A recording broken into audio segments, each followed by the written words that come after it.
কাকা কাজটা কেরম হয়েছে? আলহামদুলিল্লাহ, আসসালামু আলাইকুম রহমতুল্লাহ। আমার কাজটা সুদক্ষ কারিগর মোহাম্মদ হাসান আমাদের নাতি হয় অথবা ভাই হয়, কাজটা খুবই সুন্দর করে দিয়েছে। আমার মন মতো আমি যেভাবে চেয়েছি সেভাবে দিয়েছে। আরও সারা বাংলাদেশে কাজ করে থাকে। ওকে আপনারা সাপোর্ট করবেন, ওকে আপনারা আল্লাহ তাআলার নাম নিয়ে কাজ দিবেন, আর ওর কাজ দেখবেন, ওর কাজের দক্ষতা দেখবেন, তারপরে কাজ দক্ষতা দেখে ওরে কাজ দিবেন।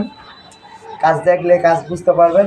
ওর ইউটিউব পেজ আছে, ফেসবুক পেজ আছে, এখানে ঢুকলে আপনারা সব বুঝতে পারবেন। আর মহান নবীজির নাম নিয়ে ওর জন্য একটু দোয়া করবেন। এই বলে আমি বিদায় নিলাম আপনাদের মাঝ থেকে। মহান আল্লাহ তাআলার নাম নিয়ে। আসসালামু আলাইকুম।